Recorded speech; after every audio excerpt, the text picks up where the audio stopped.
When working the Catherine wheel stitch, you need to make a cluster of 7 stitches to make the bottom half of the wheel. We'll do that by yarning over, going into the first stitch under both loops, yarn over and pull that through the stitch, yarn over and pull that through 2 loops.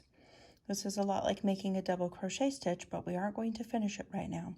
We're going to do what we just did 6 more times.